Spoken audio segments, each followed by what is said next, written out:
우리 다 같이 읽도록 하겠습니다. 그곳을 떠나 갈릴리 가운데로 지날새 예수께서 아무에게도 알리고자 아니하시니 이는 제자들을 가르치시며 또 인자가 사람들의 손에 넘겨 죽임을 당하고 죽은 지 3일 만에 살아나리라는 것을 말씀하셨기 때문이더라. 그러나 제자들은 이 말씀을 깨닫지 못하고 묻기도 두려워하더라. 가버나움에 이르러 집에 계실새 제자들에게 물으시되 너희가 길에서 서로 토론한 것이 무엇이냐 하시되 그들이 잠잠하니 이는 길에서 서로 누가 크냐 하고 쟁론하였음이라.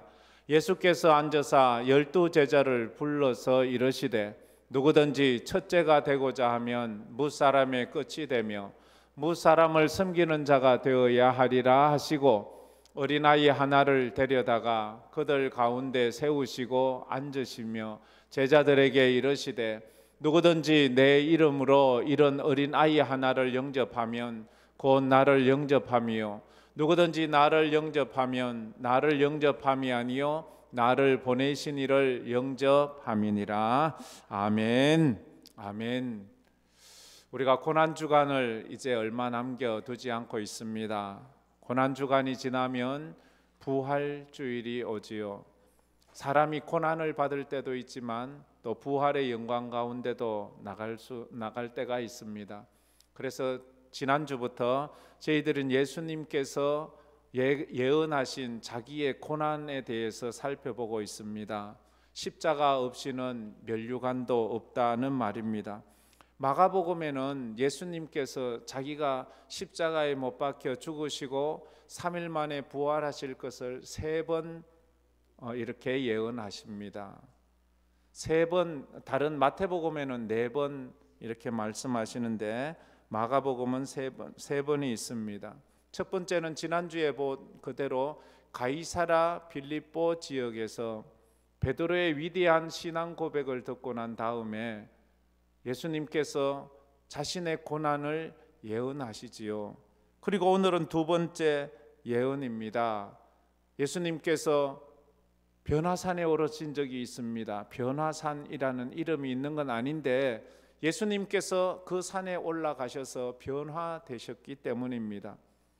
얼굴에 광채가 나고 몸에서 광채가 나고 그 옷에서도 그 세상에서 빨 수 없을 정도로 흰 광채가 나는 그런 모습으로 변형되고 모세와 엘리야가 와서 예수님과 함께 이야기 나누시는 거예요. 베드로와 야고보와 요한은 모세를 본 적이 없어요. 엘리야를 만난 적이 없어요. 모세는 예수님 당시 베드로, 요한, 야고보가 있는 당시에 1500년 전에 살았던 사람입니다. 그런데 그들은 한눈에 저가 모세라는 걸 알아보았어요. 우리가 천국에 가면 저분을 어떻게 알아볼까 하지만 이런 것을 보아서 알 수 있는 건 천국 가면 서로 다 알 수 있다는 거예요. 서로 다 저분이 모세구나, 저분이 바울이구나, 저분이 엘리야구나. 그래서 베드로가 너무 황홀경에 빠져서 주님 앞에 말합니다. 주님, 이곳이 좋습니다. 제가 이곳에 초막 셋을 짓겠습니다. 하나는 주를 위해서, 하나는 모세를 위해서, 하나는 엘리야를 위해서. 자기 거는 안 지은대요. 보통 때 같으면 자기 것도 지어야 될 사람인데 너무 황홀경에 빠지니까 여기 살고 싶대요. 우리가 하나님의 교회에 와서 은혜 받고 그러면 교회에 계속 머물고 싶을 때도 있어요. 그러나 우리는 내려가야 돼요. 왜? 우리가 살아야 될 곳은 세상에서 빛과 소금이 돼야 되기 때문에. 성도들도 오늘 은혜 받으면 또 그 은혜 받은 것을 가지고 저 세상에 나가야 돼.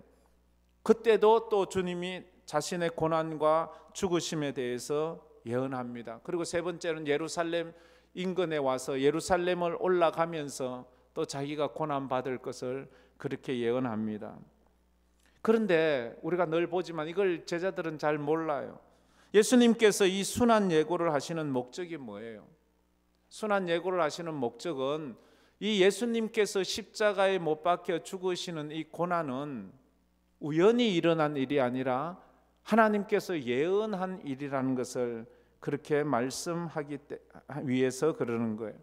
예수님의 십자가는 우연히 일어난 게 아닙니다. 힘없어서 못 박힌 게 아니에요. 예수님이 억울하게 누군가에 의해서 모함받아서 된 게 아니에요. 겉보기는 그런데, 근데 이것은 예수님이, 하나님께서 이미 예언하신 대로 구약 성경을 이루기 위해서 예수님께서 십자가에 못 박혀 죽으시고 부활하신다는 것을 가르치기 위해서 이 예언을 미리 하시는 거예요. 또 하나는 예수님의 죽음과 부활은 죄인들을 구원하기 위한 필연적인 과정임을 알리기 위해서 그래요. 예수님이 죽지 않으면, 그리고 죽었다가 살아내지 않으면 우리 죄인들의 이 죄가 사함받지를 못하기 때문에 예수님의 이 십자가의 죽음과 부활은 필연적으로 있어야 된다는 것을 가르치기 위해서요. 예수님이 이 땅에 오시긴 오셨어요. 근데 십자가에 안 죽으셨어요. 그러면 어떻게 돼요? 우리 죄가 사함받지 못하는 거지요. 왜? 우리 죄를 위해서는 누군가 죄 없는 사람의 피를 흘려 죽어야 되는데, 예수님 밖에는 그런 사람이 없는데, 그런 존재가 없는데 예수님이 십자가에 안 죽으면 그럼 우리 죄는 오시긴 오셨어도 사함받지를 못하는 것이기 때문입니다. 또 하나는 제자의 삶에도 고난이 있음을 알고 우리의 삶 가운데 십자가 고난이 왔을 때 예수님을 본받아 믿음으로 살 것을 가르치기 위해서 그러는 거예요. 믿음으로 살자면 고난이 있습니다. 십자가 같은 고난이 있어요. 지난주에 제가 그 말씀 드렸는데 기억하실지 모르겠습니다. 우리가 살면서 당하는 고난이 있어요. 크게 두 가지로 볼 수 있지요. 성도에게는 첫째는 자기의 실수와 자기의 잘못 때문에, 그래서 자기의 죄 때문에 당하는 고난이 있어요. 그것이 있는가 하면 예수를 믿는 것 때문에 신앙생활을 잘 하려고 믿음으로 살려고 하다 보니까 가난해지기도 해요. 직장을, 믿는 직장 구하기가 쉽지 않잖아요. 주일날 쉬는 직장 구하기가 쉽지 않잖아요. 믿음으로 사는 직장 구하기가 쉽지 않잖아요. 그러다 보면 고난을 당할 때가 있어요. 그런 것은 십자가라고 말해요.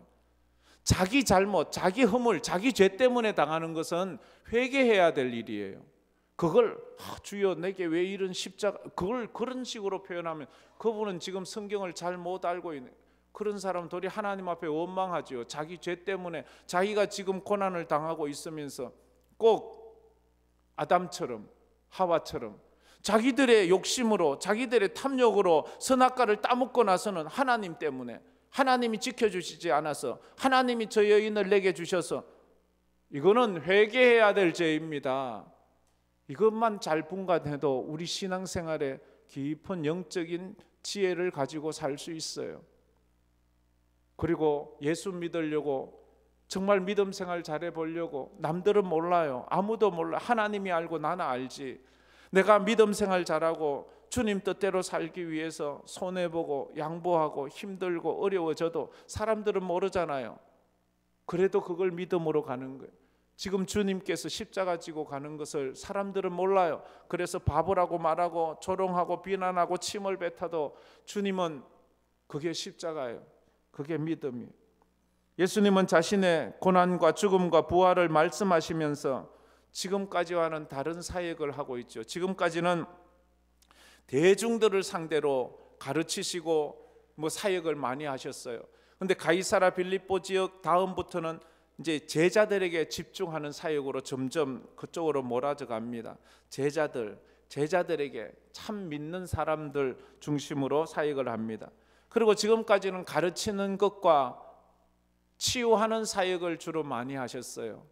그런데 지금 가이사라 빌립보 이후부터는 가르치는 것과 치유보다는 이제 십자가 쪽으로, 십자가에 대한 메시지, 십자가 사역으로 예루살렘으로 점점 나아갑니다. 그래서 십자가 사역은 예루살렘에서 해야 되니까 지금까지는 갈릴리 지역에서 주로 예수님이 사역을 하셨는데 이제는 예루살렘 중심으로 점점 올라가고 있습니다. 성경을 한번 쭉 읽어보면 그렇게 되어 있습니다.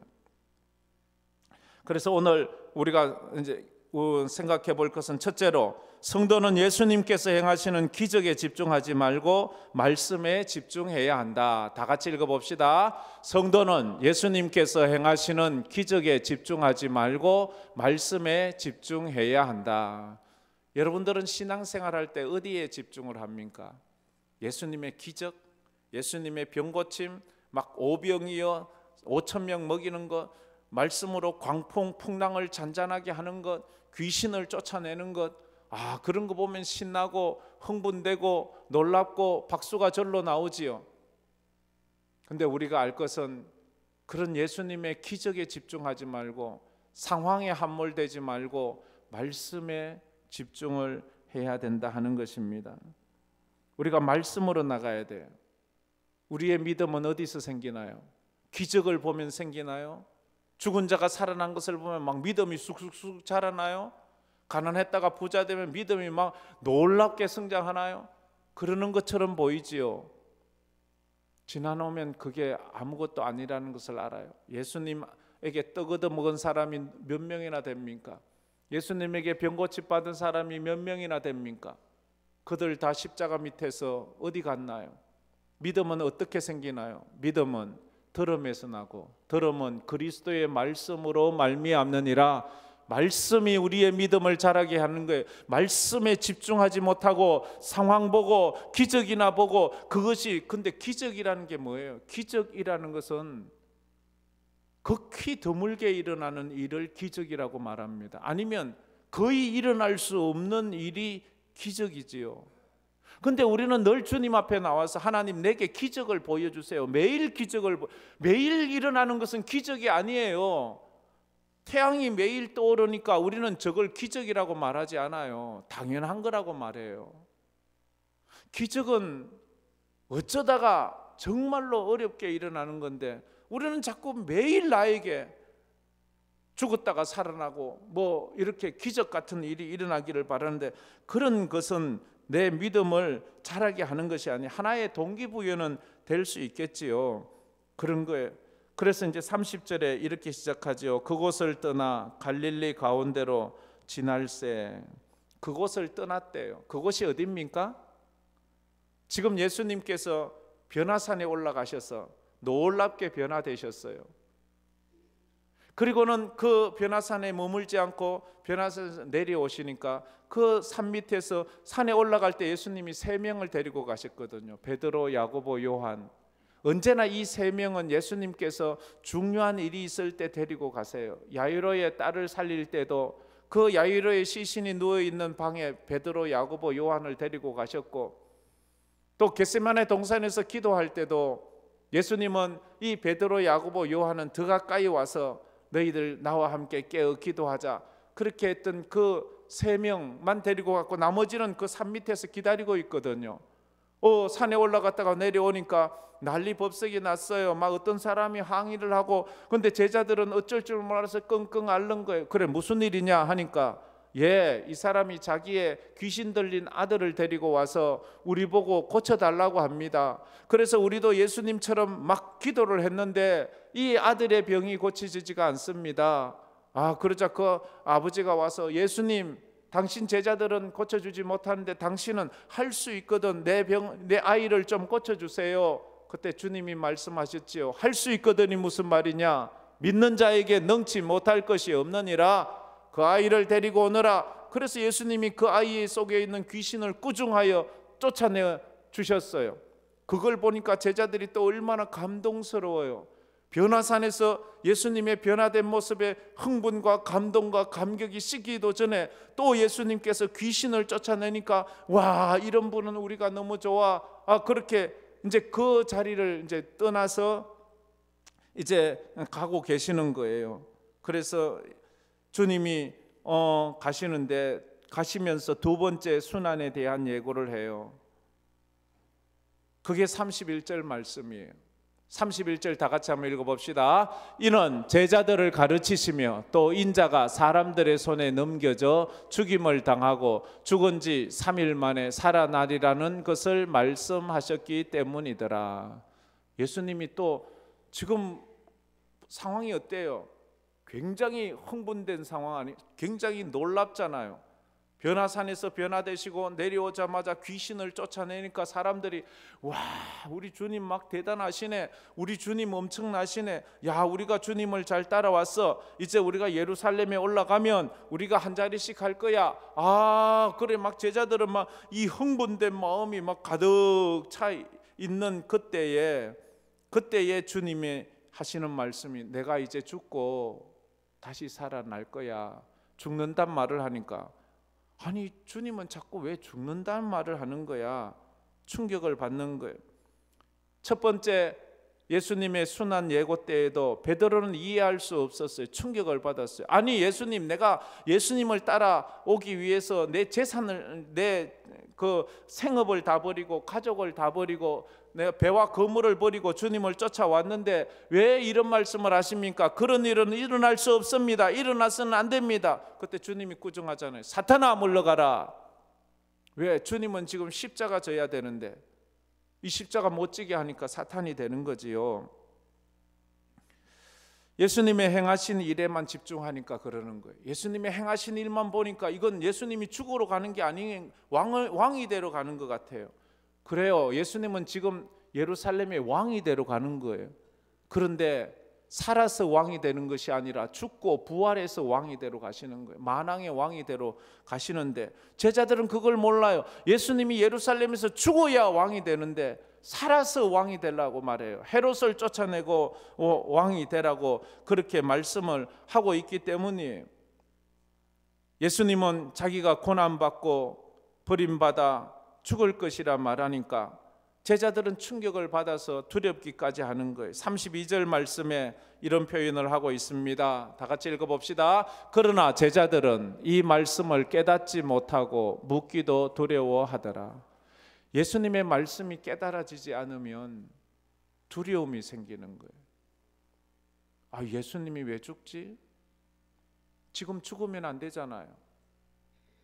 지금 이 사람들은 죽을 예수를 따라가는 게 아니잖아요. 왕이 될 예수를 따라가고 있잖아요. 여러분들은 예수님을 따라 지금까지 신앙생활 하면서 실망한 적은 없습니까? 예수님 때문에? 예수님에게 실망한 적은 없어요? 아, 이게 아닌데, 신앙생활을 하면 이게 아닌데 왜 내게 이런 일이 일어나지? 하나님, 왜 내게 이런 일이 일어납니까? 저도 뭐 하다 보면 하나님 앞에 불평할 때가 있어요. 하나님, 왜 이런 일이 저에게 일어납니까? 이렇게 말할 때도 있지요. 어떤 사람이 와서 저에게 불평을 했어요. 목사님, 저 솔직히 얘기할게요. 저 예수 믿는 이유 부자 되려고 믿어요. 저 예수 믿으려고 하는 이유 행복하게 살려고 저 예수 믿고 있어요. 근데 왜 나에게 이런 일이 생겨요? 저 예수 믿고 행복해지고 싶어요. 예수 믿고 부자 되고 싶어요. 근데 왜 나에게 이런 일이 생겨요? 그분은 지금 예수님에게 행하시는 기적과 이적과 그 상황에 함몰되니까 말씀이 들리지 않는 거예요. 죽어야 산다는 말씀이 이해가 되지 않는 거예요. 십자가를 져야 면류관을 받는다는 것을 이해하지 못하는 거예요. 우리가 살다 보면 늘 편안할 수 없어요. 고난을 받을 때가 있는가 하면 또 편안할 때가 있어요. 십자가를 져야 될 때가 있는가 하면 그 십자가를 지나고 나면 면류관을 또 받아야 될 때도 있습니다. 그래서 우리는 주님 앞에 나갈 때, 주님, 내가 상황 때문에 말씀이 들리지 않는 경우가 없도록 말씀을 들을 수 있는 영의 길을 주세요. 지금도 이 말씀이 들리지 않으면 우리 상황만 보면 불평이 나올 수밖에 없어요. 왜 불이 나? 왜 지진이 나? 지금 미얀마 우리 김동현 선교사님 계신 곳은 양곤에는 뭐 그렇게 많은 피해는 없지만 많이 흔들렸대요.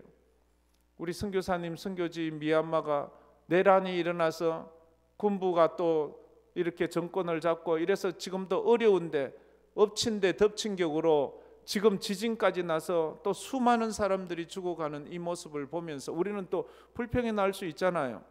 또 불났어요. 불났는데 거기에는 교회들도 들어 있어요. 교회가 왜 불이 날까? 교회를 지켜주셔야지. 교회를 왜 지켜주시지 않는 거야? 이렇게 말할 수가 있잖아요. 예수님 따라가는 것은 우리가 정말로 하나님 안에서 이 땅에서의 부귀영화를 넘어 영원한 하나님의 축복의 나라로 가는 거예요. 근데 말씀은 섬기라, 손해보라, 포기하라, 양보하라, 이런 말씀이 많잖아요. 그래서 우리는 예수님이 행하신 기적에 집중하지 말고 말씀에 집중해야 됩니다. 두 번째로, 당신은 예수를 따라 어떤 길을 가고 있습니까? 세상의 길을 가고 있습니까? 그리스도의 길을 가고 있습니까? 넓은 길을 좋아합니까? 좁은 길을 좋아합니까? 많은 사람들은 예수를 따라가면서 넓은 길을 가려고 합니다. 좁은 길을 가고 싶지 않아요. 그러나 주님은 말해서 좁은 문으로 가라고 말해, 가시밭길을 가라고 그렇게 말을 하고 있습니다. 33절에 그렇게 말하지요. 제자들이 길을 가면서 토론을 했습니다. 여기에는 토론이라는 표현을 했는데 성경에 이 토론은 아주 격렬한 논쟁을 말해요. 격렬한 논쟁. 그 정도로 격렬한 건 다툰다는 거지요. 제자들이 다툰 것에 대해서 주님이 물으셔요. 예수님께서 너희가 길에서 서로 토론한 것이 무엇이냐? 주님이 33절에 물으셨어요. 그 말을 하자 제자들은 아무도 말을 못하고 있어요. 자기들이 서로 다툰 것이 좀 부끄러웠던 것 같아요. 34절에 그들이 잠잠하니 아무 말도 못하니 이는 길에서 서로 누가 크냐고 쟁론하였습니다. 서로 누가 큰지에 대해서 막 격렬하게 토론을 했다는 거, 논쟁을 하고 싸움 다툼을 했다는 거죠. 이 말은 누가 크냐라는 뜻은 무슨 말인가 하면 예루살렘에 올라가서 누가 높은 자리에 앉느냐라는 뜻을 가지고 있습니다. 지금 제자들은 예루살렘으로 올라가면서 예루살렘에 올라가서 예수님과 함께 가면 누가 더 높은 자리에 오를 건가에 대해서 예수님 따라가면서 그 논쟁을 했는 거예요. 근데 예수님은 그걸 다 들어버렸어요. 근데 그걸 들으면서 주님은 나는 이제 예루살렘에 가면 고난받고 버림받고 죽임당해 죽었다가 살아날 거야. 지금 그 이야기를 하고 있는 거예요. 예수님은 죽는다는 이야기하는데 얘들은 제자들은 누가 더 높냐 이 얘기를 지금 계속하고 있는 거예요. 제자들이 예수님에게 3년이나 훈련 받았는데도 이게 잘 안 돼요. 권력은 부모 자식도 나눠 갖지 않는다고 하잖아요. 부모는 권력이라는 건 친구지간에 절대로 나눠 가질 수가 없어요. 권력은 그런 거예요. 권력은 이게 한번 그건 사단이 우리를 주장하면 거기에 현혹되게 되어 있습니다. 성경에는 마귀가 우리에게 가라고 유혹하는 길이 있어요. 그 높아지는 길이에요. 그런데 예수님이 가신 길은 낮아지는 길이에요. 마귀가 유혹하는 그 높아지는 길은 어때요? 예수님께서 공생애를 시작하시면서 40일 동안 광야에서 줄이셨어요. 금식기도 하셨지요. 40일 동안 아무것도 못 먹었어요.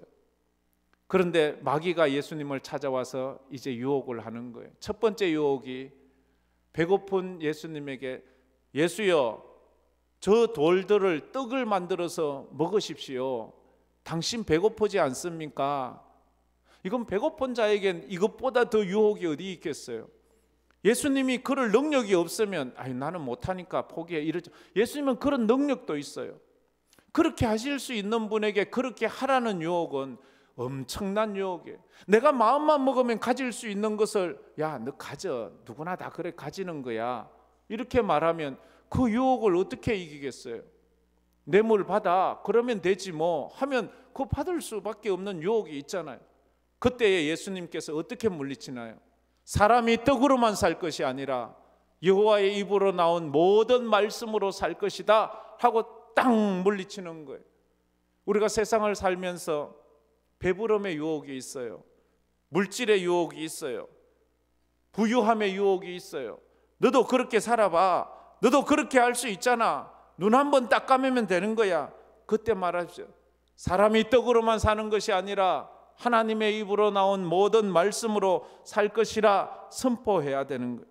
두 번째로 또 그러자 실패하니까 두 번째 또 유혹을 하기를 예수님을 높은 성전 꼭대기까지 데리고 올라가서 그 성전 꼭대기에서 뛰어내리라는 거예요. 그러면 하나님께서, 너희 아버지 하나님께서 천사를 보내 당신의 발이 땅에 떨어지기 전에 받아줄 겁니다. 당신이 성전에서 뛰어내렸는데도 아무것도 다치지 않고 천사가 받아주는 것을 세상 사람들이 보면 당신의 인기가 하늘을 찌를 것이고 당신의 명예가 하늘을 찌를 것입니다. 그러면 사람들이 당신에게 박수를 쳐주고, 사람들은요, 세상 사람들의 박수에 한번 중독이 되면 거기서 헤어나오지를 못합니다. 그 인기가 사라지면 사람들은 심지어 자살까지 하잖아요. 그때 예수님은 어떻게 하셨어요? 주 너의 하나님을 시험하지 말라, 이렇게 했어요. 우리가 인기와 명예의 이 유혹이 왔을 때 그것을 딱 끊어버릴 수 있는 믿음이 있어야 돼요. 우스갯소리가 있잖아요. 이 오래된 얘기인데, 그 연예인 스타들이 모여서 누가 제일 유명한 스타인지 킹을 뽑기로 했어요. 왕을 뽑기로 했어요. 스타들이 모여서 킹을 뽑았대요. 그래서 한 명이 뽑혔는데 그 사람이 스타킹이 됐대요. 그래, 그 스타킹밖에 안 되는 거야. 그걸 어쨌든 간에 자기가 그만큼 인기가 중요한 거 아니에요? 마지막으로 또 그 마귀가 예수님을 이제는 높은 산에 데리고 가서 그 높은 산에서 천하만국을 보여주면서, 예수여, 당신이 내 무릎 앞에 무릎을 꿇고 절을 하면 내가 이 천하만국을 당신에게 주겠습니다. 이 참 웃기는 말 아니에요? 이 천하만국을 누가 만들었어요? 예수님이 만드셨잖아요. 하나님이 만드셨잖아요. 그런데 그걸 마귀는 지 것처럼 그렇게 말하잖아요. 성도들에게 천하만국의 권세를 주겠다고 말할 때 그게 누구 건데요? 마귀 거예요? 하나님 거지? 하나님이 하시는 것이지? 그 말을 듣자 예수님께서 하신 말, 사탄아 물러가라, 사탄아 물러가라, 그렇게 말했어요. 아무리 세상 권력이 좋아 보이지만 화무심이롱 붉게 핀 그 꽃은 10일을 넘기지 못해요. 그렇잖아요. 건불 10년이라고 권세는 10년을 넘기지 못하잖아요. 언젠가는 아무리 지금 저렇게 러시아나 미국의 대통령들이 큰 소리 치고 해도 언젠가는 그 연한이 정해져 있잖아요. 그 임기가 끝나면 평민으로 내려오는 것이 그건데, 마치 자기가 영원히 그 자리에 있을 것처럼, 그러면 지금 마귀는 어떻게 높아지라고, 배불러라고, 명예의 인기, 권력의 길을 가라고. 근데 주님은 어떻게 가요? 빌립보서 2장에 보면 예수님이 가신 길은 낮아지는 길을 가는 거예요. 낮아지는 거예요.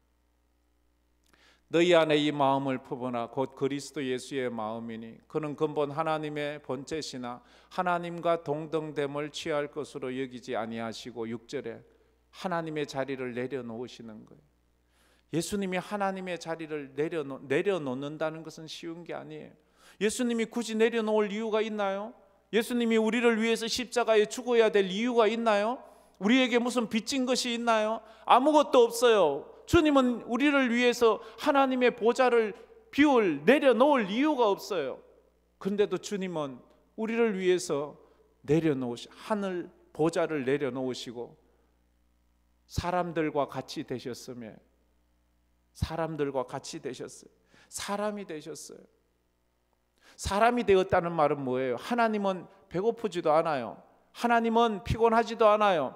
하나님은 죽지도 않아요. 하나님은 늙지도 않아요. 근데 예수님은 참 인간이 되니까 배고파요, 피곤해요, 아파요, 자야 돼요, 쉬어야 돼요. 예수님은 인간의 한계성에 들어온 거예요. 그 한계를 벗어나지 못하는 거예요. 그래서 낮아지는 거예요. 누가 그렇게 고생하고 싶은 사람이 있나요? 그런데 주님은 하나님이시면서 사람 성육신이 되었어요. 참 인간이 되셨어요. 그래서 시편 22편에는 다윗이 이런 노래를 하지요. 메시아를 노래하면서 나는 벌레요 사람이 아니라, 벌레래요. 사람들에게 자기는 벌레 취급을 당했대요. 사람이 아니라 사람의 비방거리요 백성의 조롱거리라. 나를 보는 자는 다 나를 비웃으며 입술을 삐죽거리고 머리를 흔들었다, 이렇게 말을 하고 있어요. 예수님 십자가에서 순환받는 그 모습을 우리가 상상해 볼 수가 있잖아요. 이걸 1000년 전에 다윗이 이 예언을 했던 거예요. 그리고는 8절에 죽기까지 복종하셨으니 그 십자가의 죽으심이라 8절에 죽기까지. 예수님은 이 땅에 오시면서 하나님이시면서 하나님의 보좌를 내려놓았어요. 그리고 사람 성육신이 되셨어요. 사람의 수준이 아니라 십자가는 인간 이하, 인간으로서는 인간 취급을 받을 수 없는 잔혹한 범죄자들이 죽는 사형틀이잖아요. 그래서 벌레 취급을, 예수님은 점점 낮아지셨어요. 그게 예수님이 가신 그 길이에요. 주님은 우리 보고 그 길을 가라고 그렇게 말해요. 헨리 나우엔이라는 사람이 책을 참 많이 썼고, 그 사람은 영성운동가로 그렇게 알려진 분입니다. 그분은 참 책을 많이 썼는데 그 중에 하나가 세상의 길, 그리스도의 길이라는 책이에요. 이게 4월달 추천 도서입니다. 가능하면 한번 사보세요. 얇습니다. 두껍지 않아요. 근데 굉장한 영적인 교훈을 줍니다. 이분은 원래 예수의 사제였어요. 심리학 박사였고 예일대학교 교수고 하버드대 교수였어요. 하버드대 교수면 세계적으로 가장 훌륭한 교수 중에 하나가 아니겠습니까?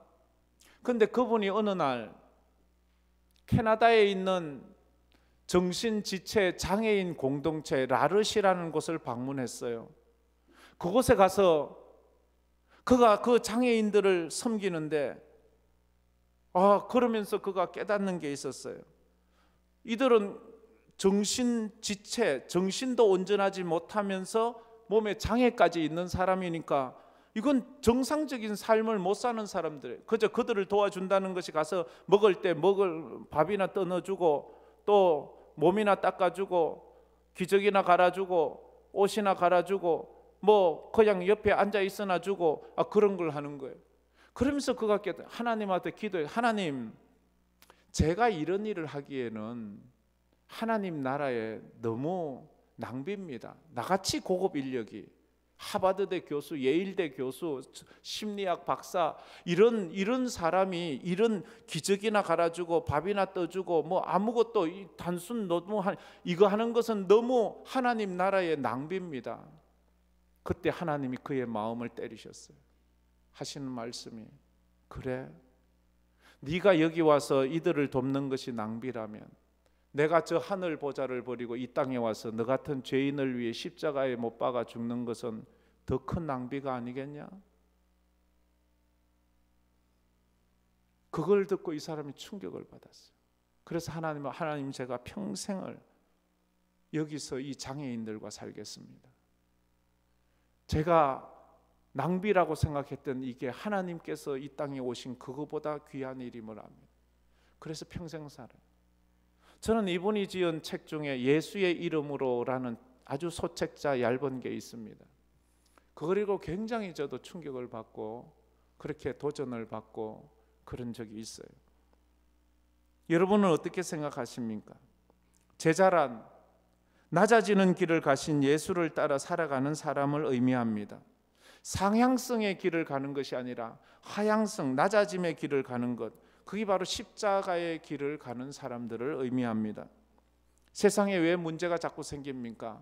다들 높아지려고 하다 보니까 문제가 생기는 것 아닙니까? 나우엔의 말이 유난히 힘이 있는 이유는 그는 상향성의 길을 포기하고 하향성, 예수님이 가신 십자가의 길을 선택하고 순종했기 때문입니다. 여러분은 요즘 무엇 때문에 싸웁니까? 높아지려고 싸웁니까?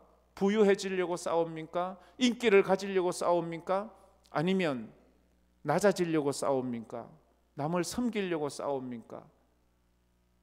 남을 대접하려고 싸웁니까? 우리의 싸움은 주로 높아지려고 하다 보니까 그 싸움이 난다고 생각을 합니다. 그래서 세 번째 마지막으로 십자가 없이는 면류관도 없습니다. 다 같이 읽어봅시다. 십자가 없이는 면류관도 없습니다. 한 번 더, 십자가 없이는 면류관도 없습니다. 저것이 깨달아지기를 축복합니다. 면류관을 받고 싶습니까? 십자가를 주십시오. 십자가 없는 면류관은 진정한 면류관이 아닙니다. 남을 섬기지 않는 리더십은 진정한 리더십이 아닙니다. 그건 독재자예요. 그건 폭군이에요. 그러면서 자기는 지도자라고. 그건 지도자가 아니에요. 독재자, 폭군, 살인마예요. 섬기는 지도자가 진정한 지도자인 겁니다. 주님 앞에 섰을 때 주님이 우리에게 면류관을 씌워주기 전에 보려고 하는 것은 너에게 십자가가 있느냐 묻습니다.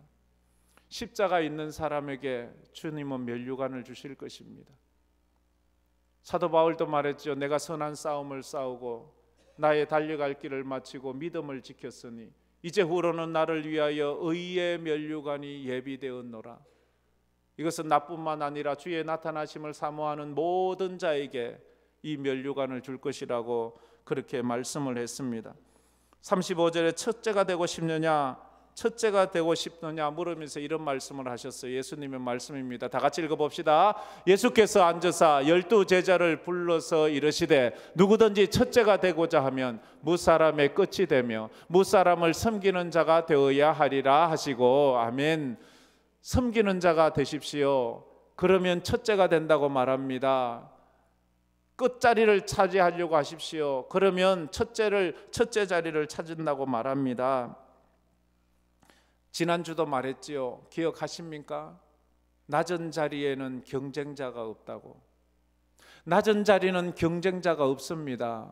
사람들이 별로 없잖아요. 섬기고 희생하고 봉사하고 손해보는 자리에는 경쟁자가 없어요.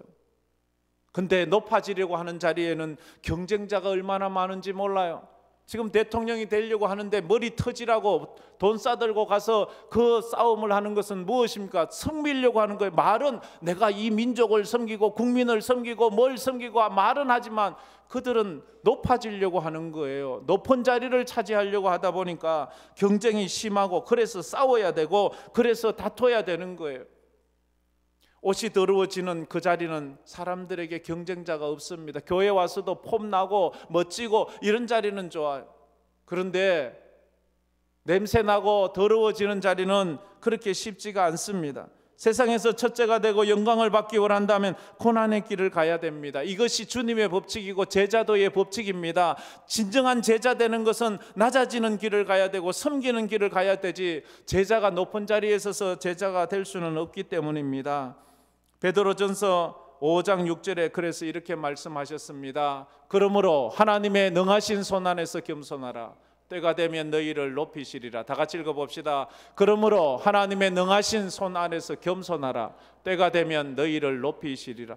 겸손해야 높아지는 거예요. 낮아져야 주님이 세우시는 거예요. 우리가 하나님 앞에서 이 원리를 알잖아요. 이 원리를. 그런데 늘 이런 말을 하고 이런 설교를 하면서 제가 늘 말씀드리는 거지만 참 마음이 아플 때가 많아요. 목사로서 제가 이 말에 제일 위험한 자리에 서 있는 사람이잖아요. 목사가 얼마나 높아지고 싶어 하는지를 아세요?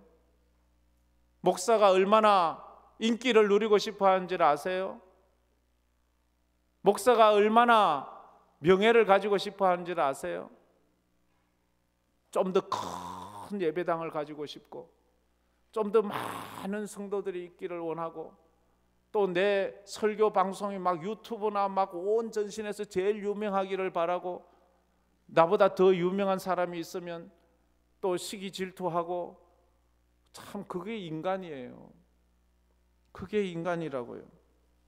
주님이 그렇게 확 낮아지니까 하나님이 그를 확 높여요. 빌립보서 2장 9절 10절 11절에 그 낮아지신 예수님을 하나님이 이렇게 높여요. 다 같이 읽어봅시다. 이러므로 하나님이 그를 지극히 높여 모든 이름 위에 뛰어난 이름을 주사 하늘에 있는 자들과 땅에 있는 자들과 땅 아래에 있는 자들로 모든 무릎을 예수의 이름에 꿇게 하시고 모든 입으로 예수 그리스도를 주라 시인하여 하나님 아버지께 영광을 돌리게 하셨느니라. 아멘. 낮아지신 예수님, 하늘 보좌를 내려놓고 인간이 되어 성육신이 되어 인간의 고통을 다 누리고 그 다음에 십자가에 처절히 피 흘려 돌아가시고 지옥의 고통을 당하신 그 주님을 높이시는데 지극히 높여 모든 이름 위에 뛰어난 이름을 주시고 하늘에 있는 자들과 땅에 있는 자들과 땅 아래에 있는 자들이 예수의 이름 앞에 무릎을 꿇게 하셨어요. 그리고 모든 입으로 예수를 주라고 고백하며 하나님 아버지께 영광을 돌리게 하셨어요. 여러분들에게 이런 은혜가 있기를 축복합니다. 이게 깨달아져야 돼요. 근데 이 상황에 몰입되어 있는 사람은 이게 들리지 않아요. 이게 도리어 불평이에요. 나는 행복해지려고 예수 믿는데, 나는 잘 살아보려고 예수 믿는데 뭐 그런 말을 하고 있어요. 들리지 않아요. 들리지 않아요. 마귀가 유혹하는 것을 더 높아지세요. 아우 그래 내가 그러고 인기를 누리세요. 권세를 누리세요. 마귀는 자꾸만 우리에게 그 길을 가라고 말을 합니다. 그런데 하나님은 말해요. 낮아져, 섬겨, 십자가져. 마가복음 8장 34절 35절에도 누구든지 나를 따라오려거든 자기를 부인하고 자기 십자가를 지고 나를 쫓을 것이라 주님은 말씀하셨어요. 누구든지 자기 목숨을 구원하고자 하면 잃을 것이요 누구든지 나와 복음을 위하여 자기 목숨을 잃으면 구원하리라 그렇게 말을 했습니다. 우리가 오늘 마지막으로 한 번 더 도전받는 말씀을 읽을 터인데 이 말씀이 우리에게 깨달음이 있고 믿음이 있으면 좋겠어요. 마태복음 7장 13절 14절 말씀이에요. 다 같이 읽어봅시다. 좁은 문으로 들어가라. 멸망으로 인도하는 문은 크고 그 길이 넓어 거기로 들어가는 자가 많고 생명으로 인도하는 문은 좁고 길이 협착하여 찾는 자가 적음이라. 우리 성도들이 주님 가신 그 길을 걸어가고 십자가의 길을 걸어가는, 낮아지는 길을 걸어가는 우리 성도들 되기를 말합니다. 그래서 다시 한번 오늘 주제를 본다면 십자가 없이는 면류관도 없다 하는 겁니다. 다 같이 읽어봅시다. 십자가 없이는 면류관도 없다. 할렐루야. 지난주에 제가 점심시간에 몇 명한테 물어봤어요. 근데 대부분 아시던데 몇 분은 또 몰라요. 금방 잊어버렸대요. 이걸 어떻게 잊어먹는지 나는 이해를 못 하겠지만 오늘 또 저하고 만나면 제가 물어볼 거예요. 십자가 없이는 면류관도 없다. 이 사순절을 보내면서 우리 성도들의 마음에 주를 위해서 받는 고난, 십자가가 가슴에 새겨지고 주님 만났을 때 그것을 내놓고 주님 제가 이 십자가로 주님 붙잡고 살았어요 고백하는 여러분 되기를 주의 이름으로 축복합니다. 말씀 생각하면서 우리 찬양 부르도록 하겠습니다. 주님이 묻습니다. 십자가를 질 수 있나? 주가 물어보실 때 죽기까지 따라오니 성도 대답하였다. 주님 물어보실 때 우리 대답했으면 좋겠습니다.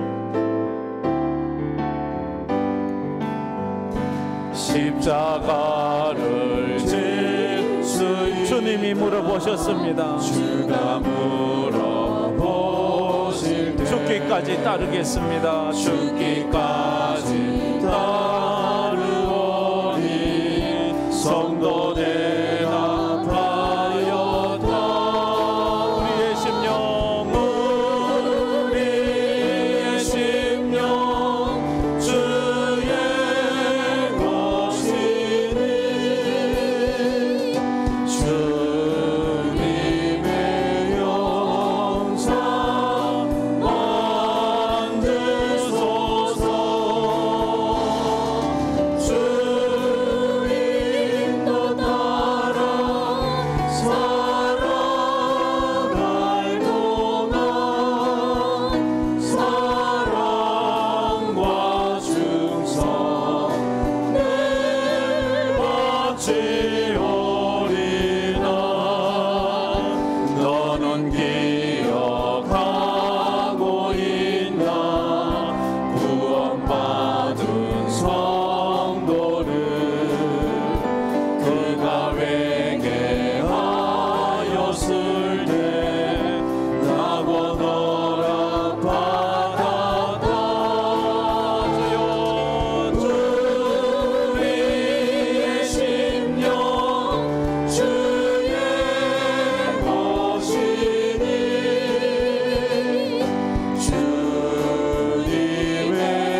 주가 물어보십니다. 주가 물어보실 때 용감한 자 바울처럼 선뜻 대답하리라.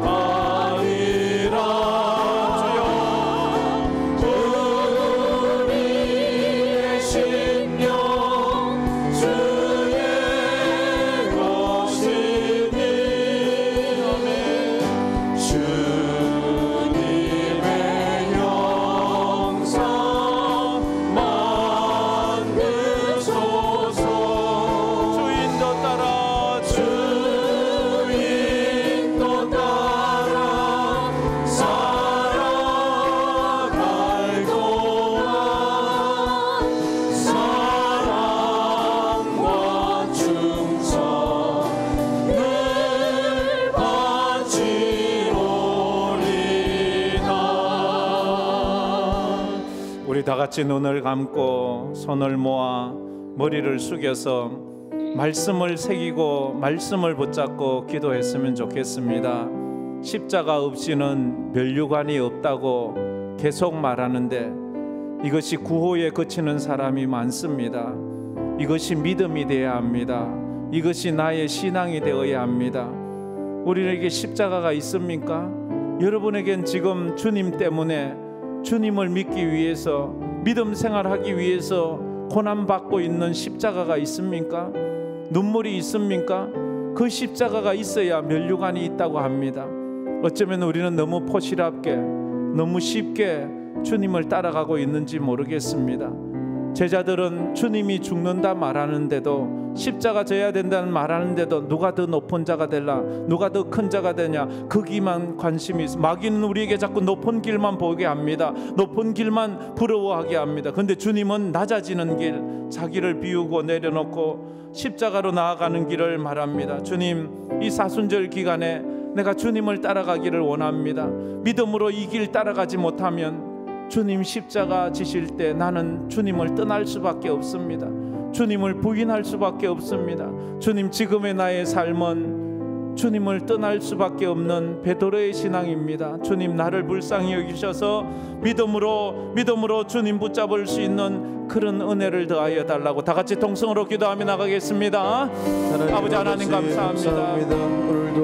오늘도 저희들이 하나님 앞에 나와서 예배를 드립니다. 주의 말씀으로 나갑니다. 주의 십자가로 나아갑니다. 아버지 하나님, 우리가 예수님의 말씀이 집중하지 못하면 상황만 보고 기적만 보고 세상만 보고 높아지는 길만 보면서 우리가 세상 속에서 세상 사람처럼 살아갈 때가 많습니다. 주님은 우리에게 낮아지는 길을 겸손한 삶을 살라고 말하는데, 섬기고 희생하고 헌신하고 봉사하라 말하는데 우리는 대접받고 남에게 부리고 의시되고 자랑하는 그런 높은 자에게 가려고 할 때가 참 많습니다. 아버지 하나님, 세상의 가치로 살아가는 저희들 그래서 십자가 없이는 면류관이 없음을 깨달아 아버지의 잘못을 낮은 자리에는 믿음 없음을 주님 믿음으로 나가는 저희들 하나님 말씀의 길을 걸어가기를 소망합니다.